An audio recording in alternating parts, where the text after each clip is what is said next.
महान शिक्षाविद जो 43 वर्षों से शिक्षा के क्षेत्र में धौलपुर की सेवा कर रहे हैं और हजारों विद्यार्थियों को आपने बड़े बड़े पदों पर पहुंचाए हैं, ऐसे आदरणीय वीरेंद्र त्यागी जी को नमन। हमारे हरि प्रधान जी साहब जो कि बहुत बड़े व्यवसायी हैं, बहुत बड़े समाज सेवी हैं, आपको नमन। हमारे बीच विराजमान हमारे शर्मा जी, प्रधानाचार्य जी, सभी को नमन, सभी शिक्षक गणों को नमन और आप सभी नन्हे मुन्ने बच्चे युवाओं को नमन। आप सबके सामने विराजमान हैं राष्ट्र के युवा संत परम पूज्य भाई श्री संतोष सागर जी महाराज। आप राजस्थान में बीकानेर जिले के श्री डूंगरगढ़ में आपका जन्म हुआ है। आध्यात्मिक जगत में बड़ा नाम है, संत महात्मा बड़ी श्रद्धा से देखते हैं। आप मूल रूप से बड़े कथावाचक के रूप में पहचाने जाते हैं। राम कथा, भागवत कथा, शिव महापुराण, देवी महापुराण जैसी कथाओं का 250-300 कथाओं का वाचन किया है। अभी आपने एक संकल्प किया है, क्योंकि कथाएं बहुत करी, कथाओं में अधिक तक बुजुर्ग लोग आते हैं, तो आपके मन में एक विचार उत्पन्न हुआ कि राष्ट्र का जो भविष्य है वो राष्ट्र के बच्चे और युवा हैं, उनके लिए कुछ किया जाए। तो आपने एक संकल्प किया सनातन धर्म यात्रा का। पूरे प्रदेश के 33 जिलों में, राजस्थान के 33 जिलों में यात्रा करके विभिन्न स्कूलों में जाकर युवाओं और बच्चों को संस्कारित करना, अपने प्रेरणादायी प्रवचनों से उनका मार्गदर्शन करना और उनको निःशुल्क गीता प्रदान करना। जिस जिले में आप जाते हैं वहाँ पर नित्य यज्ञ होता है, 4 घंटे की श्रीमद् भागवत कथा होती है और सुबह के वक्त इस तरह से जैसे आज आपके स्वामी विवेकानंद स्कूल में आए हैं वैसे स्कूलों में जाते हैं और एक एक स्कूल में 5-5 हज़ार, 2-2 हज़ार, 3-3 हज़ार बच्चों से मिलते हैं, उनसे मुलाकात करते हैं, उनसे बातचीत करते हैं, उनको एक अच्छा मार्ग दिखाने का प्रयास करते हैं जिनसे आपका जीवन सुंदर बने। एक इंसान अपने गुणों का सदुपयोग करता है तो वो समाज के लिए उपयोगी बन जाता है, लेकिन वो अपने गुणों को छोड़ देता है, अपने अनुशासन को छोड़ देता है तो वो एक अपराधी बनकर समाज का नुकसान भी करता है। तो आप लोगों में जीवन भी ऐसा ही बने, आप भी समाज के लिए उपयोगी बने, हर इंसान से प्रेम करें। ये सारी चीज़ें बताने के लिए पूज्य भाई श्री संतोष सागर जी महाराज राजस्थान के 33 जिलों की यात्रा पर निकले हैं और आप लोगों का सौभाग्य है कि आज ऐसे युवा संत आप सबके बीच में आए हैं। तो मैं आपसे बोलने के लिए कहूँ उससे पहले 2 शब्द कहने के लिए पहले मैं आदरणीय प्रधान जी से निवेदन करूँगा। आप बहुत अच्छे चिंतक है, विचारक है, बहुत अच्छे इंसान हैं और बड़े बड़े धार्मिक आयोजन में आपकी बहुत बड़ी भूमिका आपके धौलपुर में रहती है। तो 2 शब्द कहने के लिए मैं आदरणीय प्रधान जी से निवेदन करूँगा। सबसे पहले मेरे सामने नन्हे मुन्ने बच्चे जिनको मैं बड़े दिल से अपना प्यार और दुलार देना चाहूँगा, मेरी बेटियाँ, मेरी बहनें, इनका भी मैं बड़े तहे दिल से अभिनंदन करना चाहूँगा। मंच पर विराजमान मेरे संत श्रोमणी सागर जी महाराज, मेरे बड़े भाई वीरेंद्र त्यागी जी, वर्मा जी, आचार्य जी, मेरे भाई ब्रजमोहन जी, राम भाई, मैं आज ये गर्व से कह सकता हूँ कि हमारे धौलपुर जिले का बड़ा ही सौभाग्य है कि इस नगरी में सनातन धर्म यात्रा के तहत हमारे नगर में पूज्यपाद संत महाराज सागर जी महाराज के द्वारा जो एक भागवत कथा का आयोजन चल रहा है, उसमें मैं अपने बच्चों से, बहनों से ये कहना चाहूँगा कि इनसे अपने माता पिता, जो भी घर में बुजुर्ग बंधु हैं, अगर आपको टाइम मिल सके तो आप भी कुछ थोड़े समय के लिए और ABM स्कूल में पधारें और ये बहुत ही ज्ञान की और जीवन में जो काम आने वाली ऐसे कुछ गुण हैं जिनको जीवन में अगर धारण कर ले बच्चा शुरू से ही, बड़े बुजुर्ग, तो शायद हम एक अच्छे इंसान बन सकते हैं। ये ऐसी मेरी सोच है। तो ये निश्चित ही आप बच्चे और बड़े बुजुर्ग अगर टाइम निकाल सकें, अभी कथा शायद 4था दिन है आज और ये 8 तारीख तक चलेगी। वर्मा जी, मैं आपसे भी निवेदन करना चाहूँगा कि आप अवश्य पधारें और इनके इस बहुत ही इतना ज्ञानवर्धक कथाएं तो बहुत आचार्य कहते हैं, सुनी होंगी, सबने सुनी होंगी, लेकिन बच्चों के भविष्य के बारे में जो आचार्य जी के पास ज्ञान का भंडार है, मैंने ये पहली बार सुना है। बस इससे ज़्यादा नहीं कहूँगा। लेकिन जब इनको देखा कि ऐसा उपयोगी कार्य धौलपुर में हो रहा है तो सुबह 6 बजे आ जाते हैं और देर रात्रि तक कैसे लोगों को जोड़ना है, कैसे आयोजन को सफल बनाना है, तो ऐसे गुण हमारे अंदर भी विकसित होनी चाहिए। और बलवीर जी ने इतना सुंदर स्कूल खोला है, मैं काफ़ी सुना है नाम स्कूल के बारे में, तो हम इनके भावों को भी सुनेंगे आखिर में। लेकिन उससे पहले मैं आदरणीय वीरेंद्र त्यागी जी से निवेदन करूंगा, क्योंकि एक ऐसी शख्सियत में धौलपुर में शिक्षा के भीष्म पितामह जिनको कहा जाता है। आज मैं एक सुन रहा था कि आप कहाँ कहाँ जाते हैं, जेल में गए वहाँ पर भी आपके शिष्य मिल गए, केदारनाथ धाम में भगवान शिव का सबसे बड़ा धाम, वहाँ गए तो आपके शिष्य मिल गए। यानी पूरे देश में जिनके शिष्य आज बड़े बड़े पदों पर कार्य कर रहे हैं और अपने जीवन को उपयोगी बना रहे हैं, ऐसे वीरेंद्र त्यागी जी से निवेदन करूंगा कि आपके बच्चों को अपने प्रेरणादायी शब्दों के माध्यम से प्रेरित करें।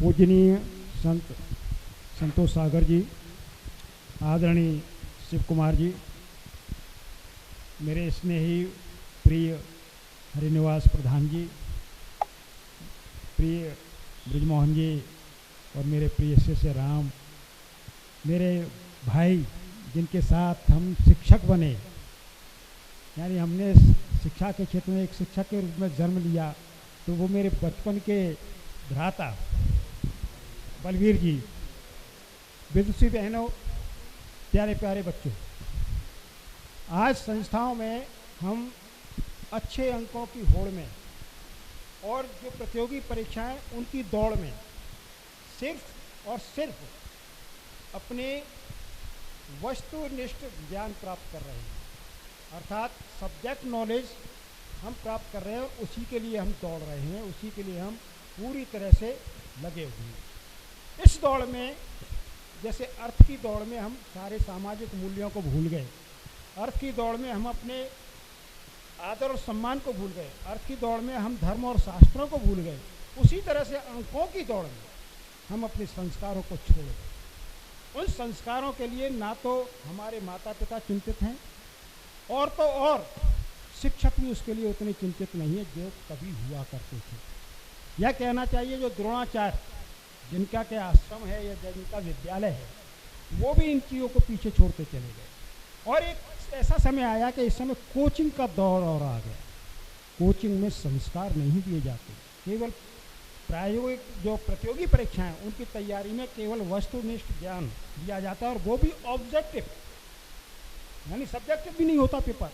तो उस दौड़ में आपका दोष नहीं प्यारे बच्चों, ये जो दौड़ का ये ऐसा दौर है, इस दौर में संस्कार बहुत पीछे बहुत पीछे बहुत पीछे छूटते जा रहे हैं।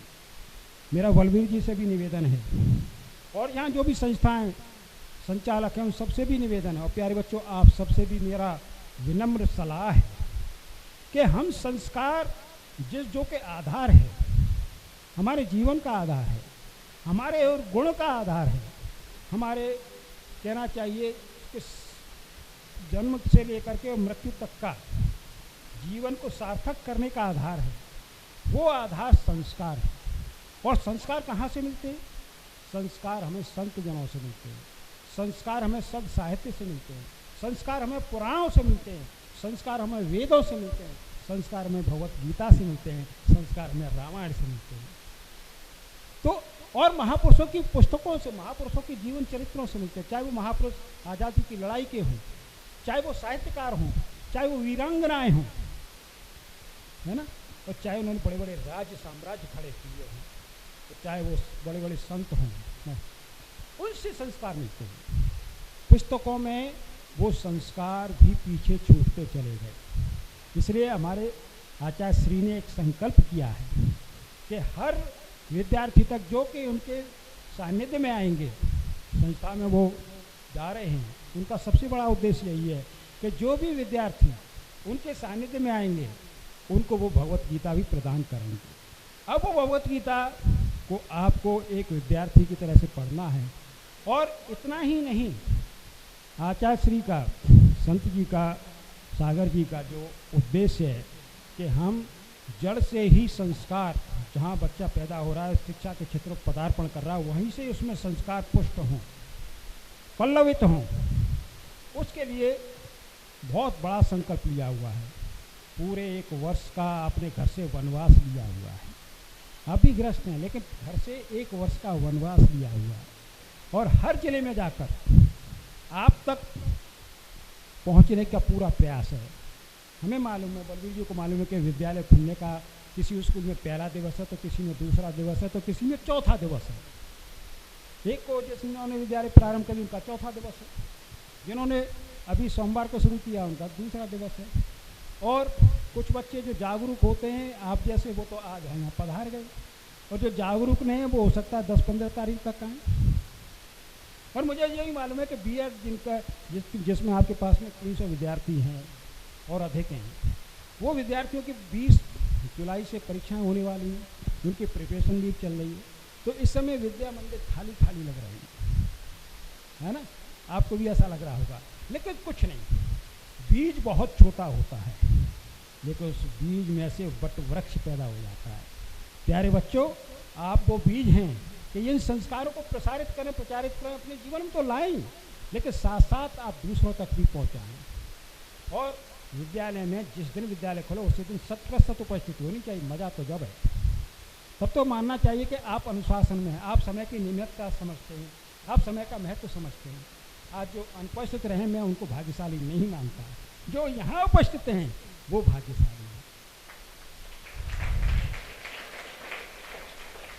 आप सबको बहुत बहुत शुभाशीष, आशीर्वाद और धन्यवाद। अब मैं विलंब नहीं करते हुए परम पूज्य भाई श्री संतोष सागर जी महाराज के पावन श्री चरणों में नमन करते हुए आपसे प्रार्थना करता हूं कि आप सबके सामने जो राष्ट्र का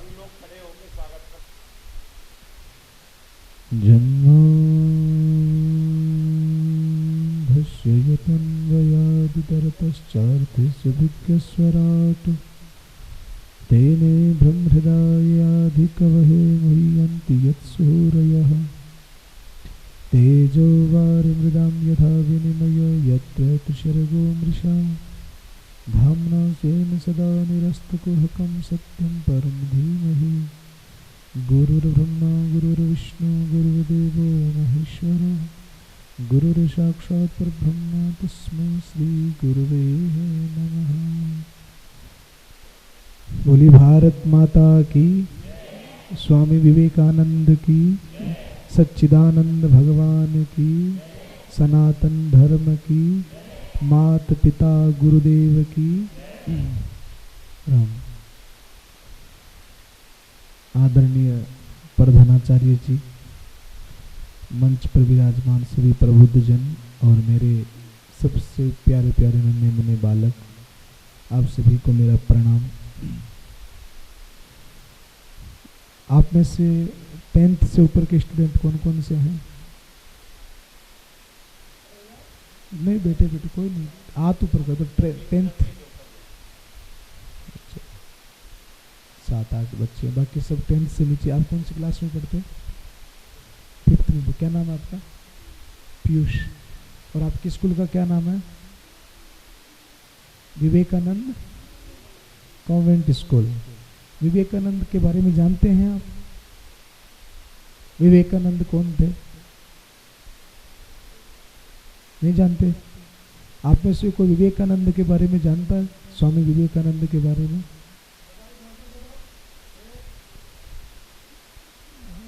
आ जाओ बेटा, आगे आओ।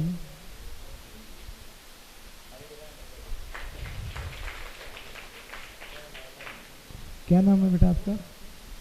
क्या नाम है? सार्थक। वाह, स्वामी विवेकानंद के बारे में जानते हैं आप? कौन हुए? संत थे। और उन्होंने क्या किया? वाह, बहुत सुंदर। सार्थक के लिए ताली बजाएं। बैठो बेटा, बहुत सुंदर, बहुत ही दिव्य। स्वामी विवेकानंद आपके स्कूल का नाम है। और स्वामी विवेकानंद की जब डेथ हुई, उनकी मौत हुई, तब स्वामी विवेकानंद की उम्र जो थी वो 39 ईयर्स थी, 39 वर्ष। और उस 39 वर्ष में स्वामी विवेकानंद ने इतने दिव्य दिव्य काम कर दिए कि आज उनके नाम पर बहुत सारी यूनिवर्सिटीज हैं, बहुत सारे विद्यालय हैं, बहुत सारे आश्रम हैं, बहुत सारे हॉस्पिटल हैं और बहुत सारी ऐसी सरकारी सुविधाएं भी हैं जो किसके नाम पर चलती हैं? स्वामी विवेकानंद के नाम पर चलती है। तो जैसे भी त्यागी जी ने एक बहुत सुंदर बात कही, आप लोग जागरूक हैं। ये बात मैं भी विचार कर रहा था। आज अभी ये हमारी यात्रा का लगभग 90 दिन हो गए और सैकड़ों स्कूलों में हमने कार्यक्रम किए हैं, जहाँ पर MBA की कॉलेज, B.Ed के कॉलेज, IIT, LLB, पता नहीं कितनी बड़ी बड़ी क्वालिफिकेशन के स्टूडेंटों के साथ में मैं मिला हूँ और बड़ी बड़ी यूनिवर्सिटीज़ में कार्यक्रम किए हैं। अभी ये स्कूल का पहला दूसरा दिन है और आप लोग अपने भविष्य को लेकर के, अपनी शिक्षा को लेकर के जागरूक हैं। तो अपने मन से आया कि मम्मी ने ज़बरदस्ती भेजा? पीयूष, स्कूल मन से आया कि मम्मी ने ज़बरदस्ती भेज दिया कि चल? पक्का? और आप कि मम्मी ने भेज दिया कि चल स्कूल खुल गई? मन से आई। आपका क्या नाम है? प्रियांशी। वाह, प्रियांशी भी मन से आई है। बैठ जाओ बेटा। तो आप लोग जागरूक हैं अपने भविष्य को लेकर के, अपनी पढ़ाई को लेकर के, और आपको शायद पढ़ लिख करके सबको बहुत कुछ बनना भी होगा।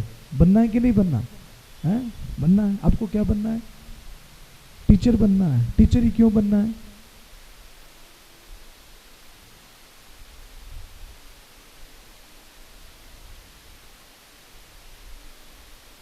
वाह, आपका क्या नाम है?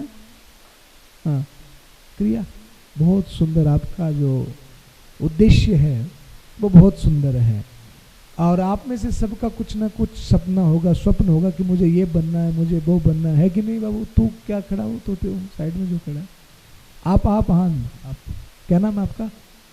अजय। आप 10th में आए हैं? अभी 11th में आए हैं जी? एक बताओ यार, 10th में आए हो कि 12th में आए? 12th में आए। एक 11वीं का एग्जाम दिया है क्या आपने अभी? अच्छा, अब 12th में आ गए। 12th में आ गए, अभी एंट्री हो गई आपकी। आपका क्या उद्देश्य है? आपको भी टीचर बनना है? सारों को टीचर बनना है? अरे वाह, बैठ जाओ बेटा। बहुत सुंदर है। अजय ने भी बहुत सुंदर जवाब दिया। अब हम विषय पर आते हैं। अभी मेरे सामने थोड़ी सी चुनौतीपूर्ण स्थिति है। एक तरफ तो टीचर बैठे हैं, एक तरफ 10th के 12th के बच्चे बैठे हैं और एक तरफ बहुत ही पीयूष जैसे छोटे बच्चे बैठे हैं। तो कुछ ऐसी बातें कहें जो तीनों के लिए ही कॉम्बिनेशन हो जाए, जो सबके उपयोगी हो जाए। तो आप सबका जीवन में कुछ ना कुछ उद्देश्य होगा। पीयूष, आप क्या बनना चाहते हैं बड़े होकर? सॉफ्टवेयर इंजीनियर बनना चाहते हैं? अरे वाह, क्या बात है। आप हैं? आप डॉक्टर बनना चाहती है? किस चीज की? सब? अरे वाह, सारे इलाज। बैठ जाओ। बहुत सुंदर। ऑल पर्पज डॉक्टर हो गई है। आगे जाकर के चुनाव होगा। नहीं, इसका ऐसा है कि अपना लक्ष्य बड़ा रखना चाहिए। तो ये ऑल डॉक्टर है, कोई भी पेशेंट आए सबका इलाज करेगी, है ना? तो हम सबका कुछ न कुछ लक्ष्य है कि हमें ये करना है, हमें ये बनना है। एक तो होता है एक आम आदमी, एक पर्सन, और एक होता है पर्सनैलिटी। पर्सनैलिटी के बारे में जानते हो ना? अजय, आपका ध्यान किधर है? पर्सनैलिटी के बारे में जानते हो? पर्सनैलिटी कौन होता है?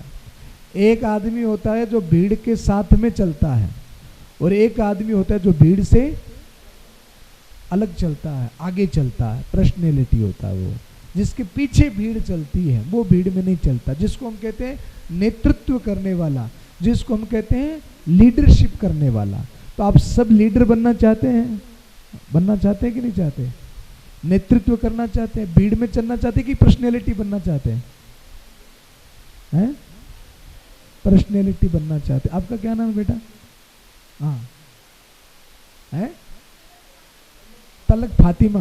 फातिमा, एक बात बताओ आप, दिल्ली में एक लड़की है जिसका नाम है पूजा। क्या आप उन्हें जानती हैं? क्यों नहीं जानती? बताओ क्यों नहीं जानती? सुना नहीं है, आप उससे मिली नहीं है। अच्छा, आप उनसे मिली नहीं इसलिए नहीं जानती है। आप इंदिरा गांधी को जानती हैं? हैं?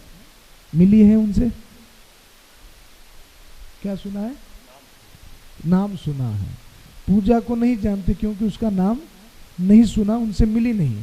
पर इंदिरा गांधी को आप जानती हैं, उनसे मिली नहीं फिर भी जानती हैं। बैठ जाओ। अब इस फातिमा के जवाब से आप एक अंदाजा लगाना, ये न तो पूजा से मिली है और ना ही इंदिरा गांधी से मिली है, दोनों से ही नहीं मिली। पर इंदिरा गांधी को ये जानती है। क्यों जानती है? क्योंकि इंदिरा गांधी ने अपने जीवन में इतने सुंदर सुंदर अच्छे अच्छे दिव्य काम किए, उनका पूरे विश्व में नाम है, इसलिए हम उनको जानते हैं। अब्दुल कलाम साहब हमारे कोई दादा नाना मामा काका नहीं लगते थे, पर डॉक्टर अब्दुल कलाम साहब को सब जानते हैं कि नहीं जानते? यानी कि वो इस देश की क्या है?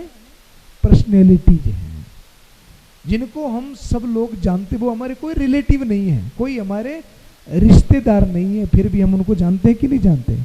तो हम लोगों को अपने जीवन में इतनी मेहनत करनी है, इतना उपकर्म करना है कि ये दुनिया हमको जाने, हमारे नाम से जाने। जिस स्कूल में आप पढ़ते हो, क्या नाम है आपके स्कूल का? एक साथ बोलो सब। ये जो स्कूल में जो आप पढ़ रहे हो ना, आप जब बड़े हो जाओ तो आप किस स्कूल में पढ़े हो इससे नहीं जाना जाए, बल्कि आपके नाम से आपकी स्कूल को जाना जाए कि ये बच्चा विवेकानंद में पढ़ा हुआ है। यानी कि आपके कारण आपकी स्कूल का नाम हो जाए, आपके कारण आपके टीचर्स का नाम हो जाए। आपको इतनी पढ़ाई, इतनी मेहनत आपको करनी है। आज आपके स्कूल का पहला या दूसरा, पहला दिन किसका है आज स्कूल का?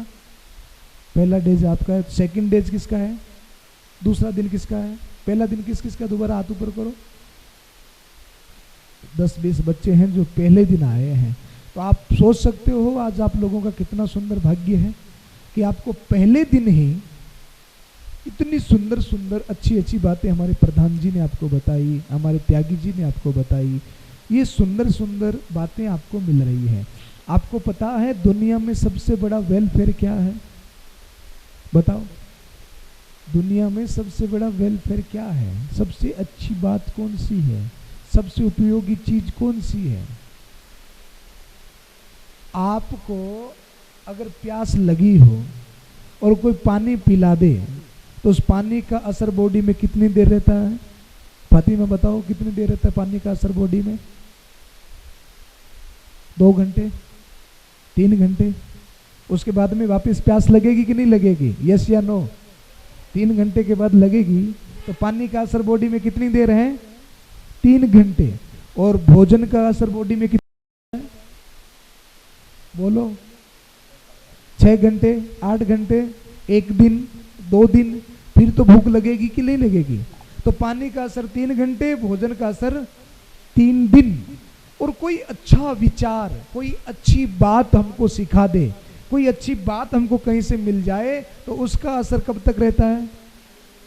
बोलो तो। उसका असर रहता है सारी जिंदगी।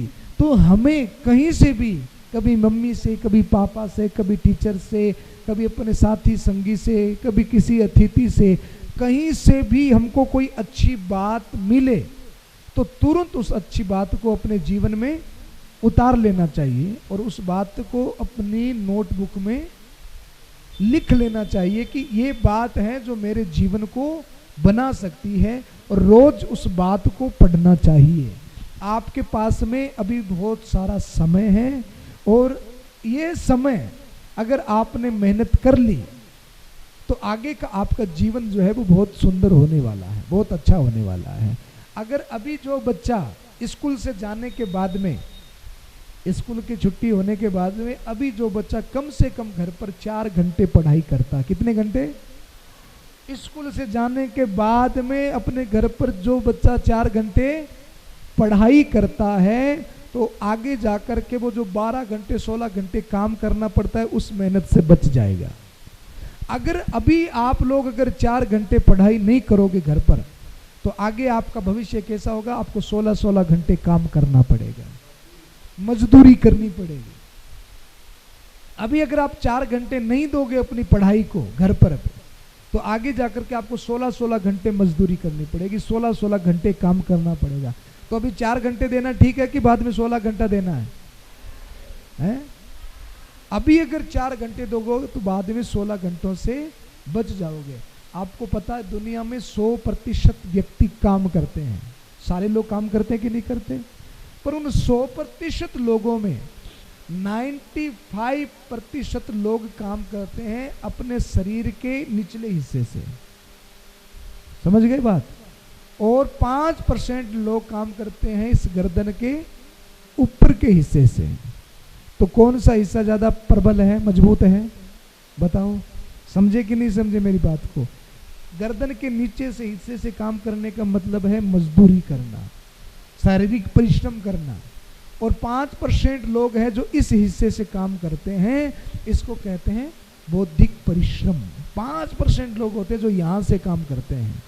और वो 5% लोगों में अगर हमको सम्मिलित होना है तो हमको क्या करना पड़ेगा? बोलो। खूब सारी मेहनत करनी पड़ेगी, खूब सारी पढ़ाई करनी पड़ेगी। ये नहीं कि टीचर ने यहाँ पे इस क्लास में माथा फोड़ी की, जबरदस्ती डांट डांट के पढ़ाया और घर जाकर भी जो टीचर ने होमवर्क दिया बस रोते रोते वही पूरा करना है। वो लोग सफल नहीं होते हैं, वो लोग मजदूरी ही करते हैं जीवन में। पर जो अपनी रुचि से टेलीविजन, मोबाइल और अन्य चीजों से अपने मन को हटा करके जो अपनी पूरी एनर्जी किस में लगाते हैं? पढ़ाई में लगाते हैं, वो लोग सफल होते हैं, वो लोग सफल हो जाते हैं। आप कौन सी जाति में जन्मे हो, आपके घर में आपके पापा पैसे वाले हैं कि गरीब हैं, आप कौन से संप्रदाय से आते हो, आप हिंदू हो कि आप मुस्लिम हो, इन सारी चीज़ों से कोई फर्क नहीं पड़ता आपकी उड़ान में। आपकी उड़ान होती है एयर से, और हमारी एयर क्या है? हमारी ऊर्जा, हमारी क्षमता कि हम पढ़ने में कितना ध्यान लगाते हैं और हमारी पढ़ने में कितनी रुचि है। अब जिसमें जितनी हवा होगी वो उतना ही ऊपर तक उड़ेगा, वो उतना ही ऊपर तक चलेगा। अब आपको ये सोचना है कि हमारे अंदर में कितनी ऊर्जा है, हमारे अंदर में कितनी क्षमता है, हम अपने कार्य को लेकर, हम अपनी पढ़ाई को लेकर के कितने जागृत हैं। अभी आपके पास में लगभग कई बच्चे 15 साल से ऊपर के हैं, कई बच्चे 12-13 साल के हैं, फिर भी आप सब लोगों के पास में कम से कम 10 साल हैं। कितने हैं? ये 10 साल जो आपके पास में बचे हैं ना, इन 10 साल में क्योंकि 25 वर्ष तक का ही जीवन पढ़ाई का और ब्रह्मचर्य का होता है। 25 वर्ष के बाद में आप इतने स्वतंत्र नहीं रहोगे, बहुत सारी जिम्मेदारियां आपके ऊपर आ जाएंगी। 25 वर्षों में ये 10 साल हैं आपके पास में मेहनत करने के लिए। कितने हैं प्रियांशु? कितने हैं? 25 में तू कितने साल का हो गया? 10th का हो गया। तो अब तेरे पास में कितने बचे हैं मेहनत के? 15 साल तेरे पास में मेहनत के बचे हैं। आपका क्या नाम है बेटा? शिफा। शिफा, आप कितने साल की हो गई? 14 ईयर्स, 14 साल। तो आपके पास में कितने ईयर्स हैं मेहनत के? 11 वर्ष हैं। यानी कि 25 वर्ष तक ही आपके पास में मौका है मेहनत करने का, कुछ प्राप्त करने का। तो इसके पास 15, इसके पास 11, कईयों के पास में। तो अजय तो कितने साल का हो गया भाई? आपके पास में 13-14 साल, आपके पास में 15 साल। तो समय जो है वो निरंतर निकलता जा रहा है। अब ये जो वर्ष बचे हैं, आज से ही आप एक संकल्प करना कि इस समय में हमको खूब सारी मेहनत करनी है, और आप जितनी मेहनत करोगे उतने ही आप आगे बढ़ोगे और एक टॉप पर्सनैलिटी इस भारत की बनोगे, ताकि आपके नाम से आपके मम्मी पापा, आपका स्कूल और आपका टीचर्स जाने जाएंगे। तो खूब मेहनत करनी है कि नहीं करनी है? अच्छा, आप एक बात और बताओ, आप सब में फैशन किस किस को पसंद है? फैशन मीन्स समझते हो कि नहीं समझते हैं? अच्छा, लड़के जो बैठे हैं 3 जगह से फटी पैंट पहनना किस किस को पसंद है? आजकल वो फटी हुई पैंट चलती है ना, कौन सी बोलते हैं उसको? डैमेज। अच्छा, तो पहले तो जो डैमेज चीजें होती थी घर से बाहर निकालते थे, अब इतने पागल लोग हो गए कि पैसे दे दे करके घर में ला रहे हैं। और वो डैमेज पहन पहन के हम भी डैमेज हो रहे हैं। तो कौन कौन से बच्चे हैं जिनको 3 जगह से फटी पैंट पहनना पसंद है? ईमानदारी से बचाए, संकोच मत करें। है किस किस को अच्छा लगता है? आप खड़े हो जो व्हाइट टी शर्ट, क्या नाम बेटा आपका? इसने पेन भी रखी है क्या?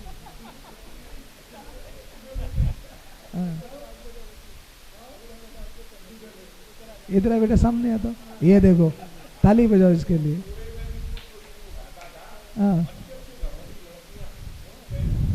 देखो अब मजा कितना बड़ी मजे की बात है कि पहले लोग फटी पैंट होती तो घर से बाहर निकालते थे, अब हम इतने पागल बन रहे हैं कि पैसे दे करके ला रहे हैं। पहले जो बेचारा कोई गरीब होता, कपड़े पहनने के लिए नहीं होते तो वो फटे हुए पहनता। आजकल अच्छे अच्छे घरों के लोग फटी पैंट पहनते हैं।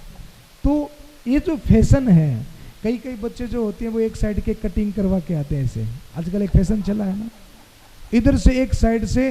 कभी कभी तो ऐसा लगता है कि मानो वो नाई जो कटिंग करने वाला तो वो बीच में ही कटिंग करते करते सो गया हो, है? एक साइड से ऐसे कटिंग करवा के आते हैं। तो अगर आपको सफल होना है तो इन चीज़ों से आप बचिए। अगर आपको बड़ा आदमी बनना है, ये दुनिया हमको सैल्यूट करे, तो ये ब्रांडेड कपड़े, ये अटपटी सी कटिंग, ये फैशन के कपड़े, ये मम्मी का मोबाइल धीरे से चुरा लेना, थोड़ी देर गेम खेल लेना, इन चीज़ों से बचिए। आपका क्या नाम बेटा है? अनिरुद्ध। वाह, नाम बड़ा अद्भुत है तुम्हारा। अनिरुद्ध, मम्मी का मोबाइल चलाते हो? चलाते हो? मम्मी देती है कि अपने आप ले लेते हो? मम्मी देती है। अच्छा, कितनी देर चलाते हो? सच्ची बताना, ईमानदारी से। विद्या में झूठ नहीं बोलना, पहला दिन है, विद्या नहीं आएगी फिर पूरे दिन। वाह, ताली बजाओ इसके लिए। बहुत अच्छा। इधर आओ, आगे आओ बेटा, आगे आ जाओ, डरो मत। ऐसे ही अपन बात कर रहे हैं, एक फ्रेंडली बात कर रहे हैं। पूरे दिन चलाते हो? तो दिन भर? तो दिन में एक बार चलाते हो। अच्छा, फिर उसमें क्या देखते हो? कौन से वीडियो? जो भी कार्टून के ओर के आते हैं। अच्छा, उससे तुमको क्या मिलता है? अगर आप बड़े आदमी बनना चाहते हो, बहुत बड़ा पद लेना चाहते हो, तो आप अभी अगर पढ़ना चाहते हो तो इस मोबाइल से बचिए। आज से ही आप संकल्प, 25 साल का जब तू हो जाए तो तेरे मन करे वो मोबाइल लाना और चलाना। पर अभी आपका काम नहीं है पीयूष, क्या काम नहीं है अभी हमारा? मोबाइल चलाने का भी हमारा काम नहीं है। तू, मुझे पता है कि तू बहुत अच्छा बच्चा है, इसीलिए आज पहले दिन ही स्कूल में आ गया, इसके लिए ताली बजा। ये बड़ा होकर के बहुत बड़ा आदमी बनेगा। क्यों? क्योंकि इसने सत्य बोला। ये हिम्मत हर किसी बच्चे में नहीं होती, इस बच्चे में ये हिम्मत है कि इसने सत्य कहा कि जी मैं चलाता हूँ। और आज के बाद में ये चलाएगा नहीं, ये भी मुझे पता है। नहीं चलाएगा ना? चलाएगा?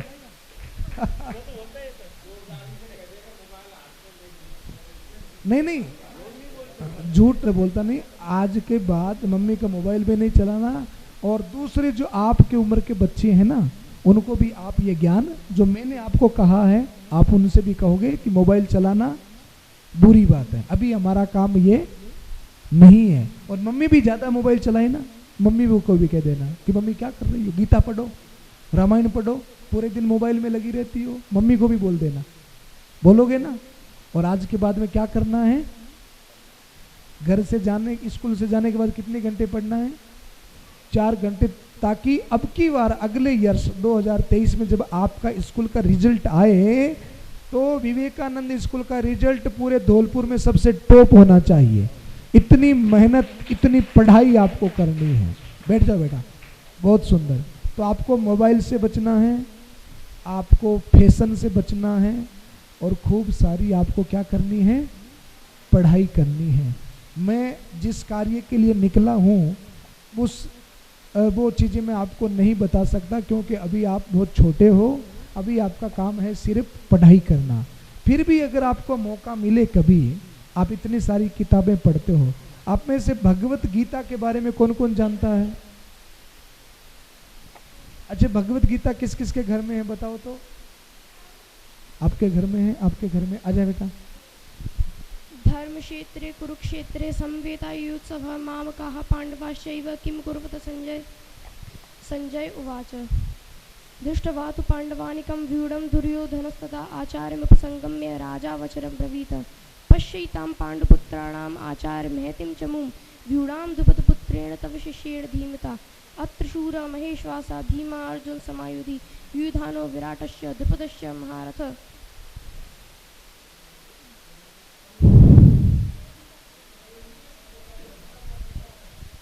किसका अर्थ? धर्मक्षेत्रे कुरुक्षेत्रे समवेता युयुत्सवः मामकाः पांडवाश्चैव किम कुर्वत संजय। ये धृतराष्ट्र ने कहा है संजय से कि मेरे और पांडु के पुत्र जो युद्ध की इच्छा से कुरुक्षेत्र में इकट्ठे हुए हैं उन्होंने क्या किया। तो संजय ने बताया दृष्ट्वा तु पांडवानिकं व्यूढं दुर्योधनस्तदा आचार्यमुपसंगम्य राजा वचनं ब्रवीत।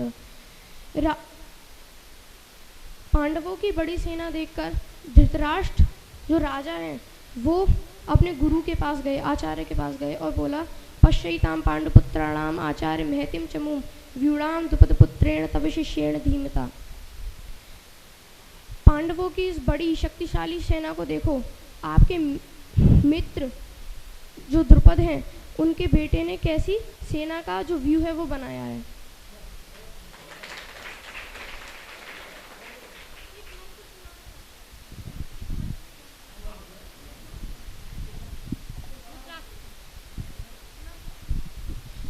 नमामि शमीशान निर्वाण रूपम विभुम व्यापकम ब्रह्म वेद स्वरूपम निजम निर्गुणम निर्विकल्पम निरीहम चदाकाशम आकाशवासम भजेहम निराकार मोंकार मूलम तुर्यम गिरा ज्ञान गौतीतमीशम गिरीशम करालम महाकाल कालम कृपालम गुणाकार संसार पारम न तो हम तुषारादि समकाश गौरम गंभीरम मनुभूत कोटि प्रवास शरीरम ईश्वरन मौली कल्लोलिनी चारुगंगा लसत बाल बालिंदु कंठे भुजंगा चलत कुंडलम भूसुनेत्रम विशालम प्रसन्नाननम नीलकंठम दयालम मृगादी शर्वांबरम मुंडमालं प्रियं शंकरं सर्वनाथं भजामि प्रचंडं प्रकृष्टं प्रगल्भं परेशं मकंडं मजम्मानुकोटि प्रकाशं प्रसूल निर्मूलनं शूलपाणिं भजेहं भवानीं पतिं भावगम्यं कलातीत कल्याण कल्पांतकारी सदा सच्चिदानंद दाता पुरारी चिदानंद संदोह मोहपहारी प्रसीद प्रसीद प्रभुमन्वतारी न यावत् मानात् पादारविन्दं भजन्ति अलोके परिवानराणां न तावत् सुखं शांति संतापनाशं प्रसीद पर्वो सर्वभूतादिवासं न जानामि योगं जपैने पूजं नतोऽहं सदा सर्वदा शम्भुतुभ्यं जराजन्म दुःखोपतादाप्यमानं प्रभो पाहि आपन्नमाशीष शंभो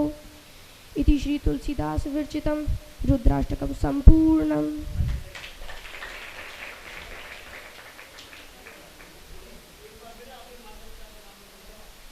विवेक सोनी प्रियमवदा स्वर्णकार बलवीर सिंह वर्मा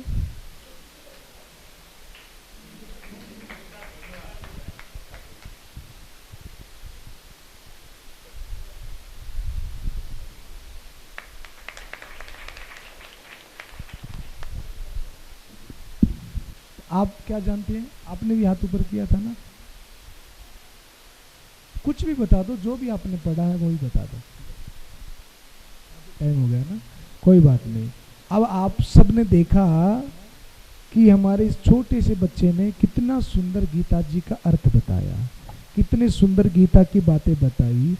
आप हजारों हजार किताब पढ़ेंगे ना, उन हजारों किताबों को और ज़्यादा बल और ताकत प्रदान करने वाली किताब है। कौन सी है? श्रीमद् भगवत गीता। तो ये किताब लगभग आपके सबके घर में होगी। ये किसी धर्म या रिलीजन से संबंधित किताब नहीं है। ये किताब है कि आप एक अच्छे मानव, एक अच्छे इंसान कैसे बनते हैं। अभी सार्थक ने जो बातें बताई, जैसा बोला, आप सबको अच्छा लगा कि नहीं लगा? है बोलो ना एक साथ भी, अच्छा लगा कि नहीं लगा? आपको लगा काश हमको भी ये सब आता, हम भी करते। ये देखो पढ़ाई भी कर रहा है और पढ़ाई के साथ साथ में ये सारी चीज़ें भी याद कर रहा है। तो आप सब लोगों को भी अपनी पढ़ाई के साथ साथ में क्या पढ़ना है? बोलो। श्रीमद् भगवत गीता टीचर्स को भी पढ़नी है और स्टूडेंट को भी पढ़नी है। यह वह किताब है जो आपके जीवन को बहुत ही ज़्यादा सुंदर बना सकता है। आपको जितना बड़ा बनना है, जितना ऊंचाई लेनी है, ये किताब आपको मदद करेगी। तो आप इस किताब को पढ़ना, एक एक श्लोक, दो दो श्लोक रोज याद करना। समझ में नहीं आए तो मम्मी से, पापा से, टीचर्स से इसको पूछना। पर अपनी पढ़ाई कंप्लीट करके, होमवर्क कंप्लीट करके, जब आपके पास में थोड़ा समय हो, जिस समय में आप मोबाइल चलाते हो उस समय में क्या पढ़ना है? बोलो, भगवत गीता पढ़नी है, मोबाइल नहीं चलाना है।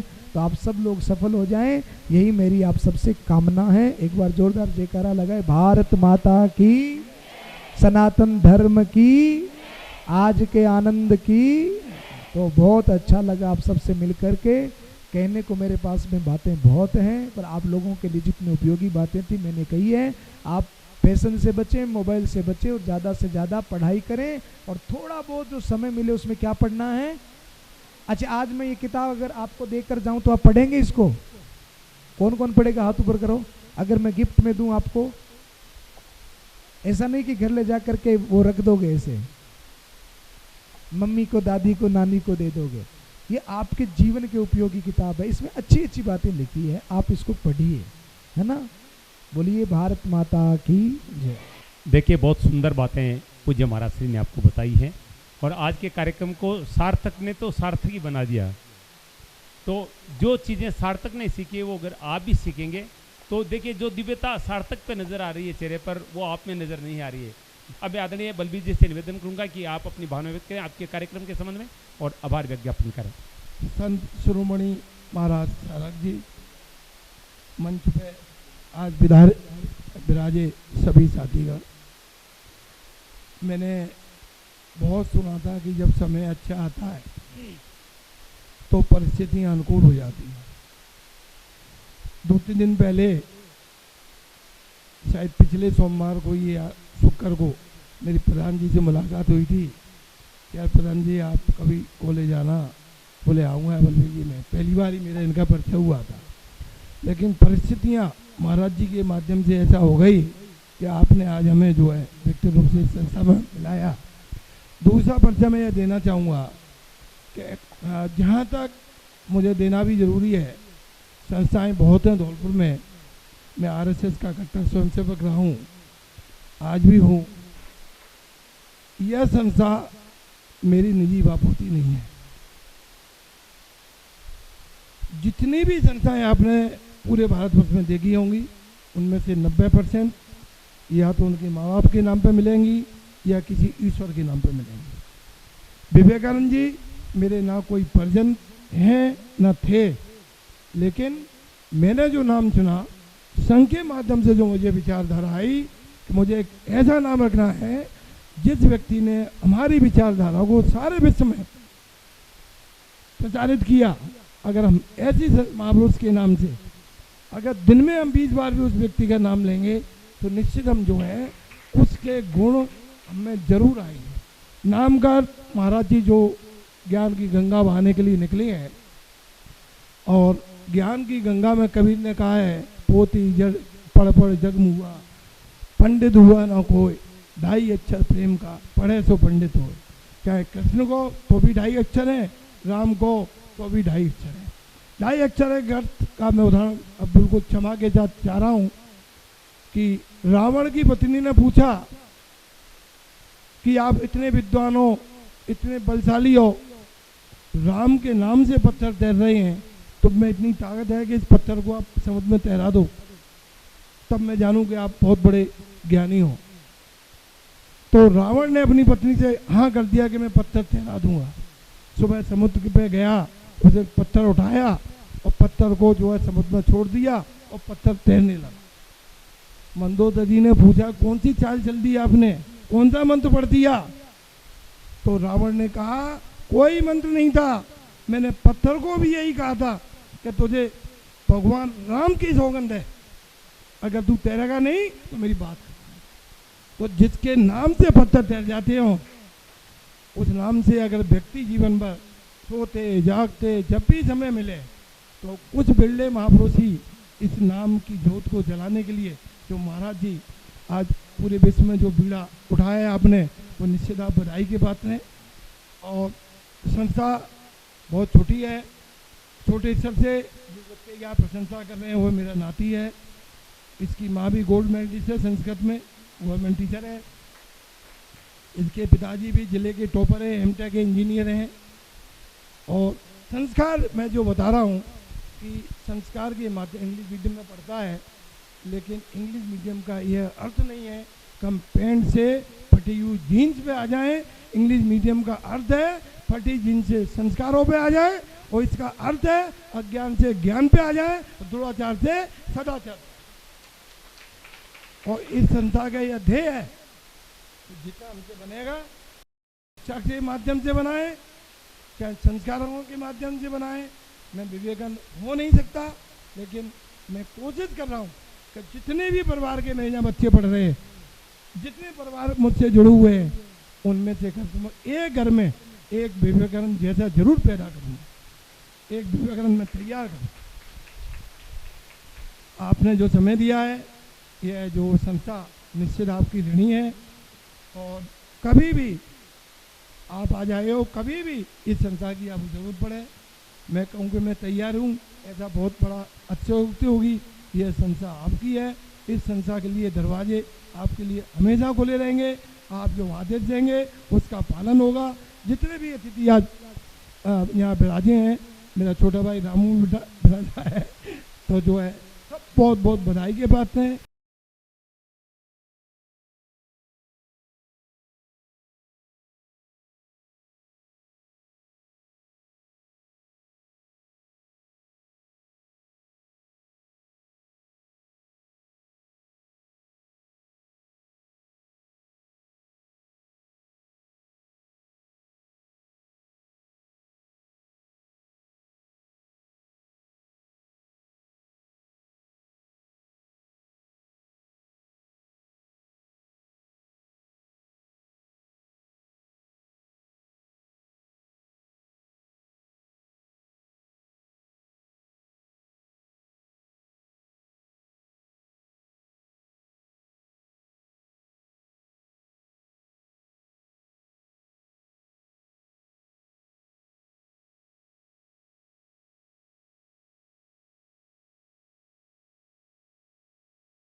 ये आज जो कार्यक्रम ये जो यहाँ पर हुआ है, इसकी हमने कवरेज की है। भाई श्री का एक यूट्यूब चैनल है, आप सभी ध्यान से सुने, इन्हीं के नाम पर हैं, भाई श्री संतोष सागर जी महाराज। ये आप लिखेंगे तो ये पूरा प्रोग्राम यूट्यूब पर आ जाएगा। तो आप इस वीडियो को, क्योंकि आप कम उपस्थिति कम है, तो ये वीडियो आप सभी को भेजेंगे। जो आपको पेम्पलेट दिए उसमें लिखा है भाई संतोष सागर जी महाराज, ये लिखते ही ये पूरा वीडियो आ जाएगा। तो आप अपने साथियों को, अपने परिजनों को और अन्य स्टूडेंट्स को भेजिए, और अपने मम्मी पापा को जरूर दिखाइएगा कि आज महाराज जी आए थे और हमें ये बताया गया है। तो आप भी मोबाइल नहीं देखें और इन बातों पर अमल करेंगे सभी सब्सक्राइब, जानते हैं सब्सक्राइब करना यूट्यूब पर, और लाइक और उसको शेयर करना आगे, ठीक है।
रख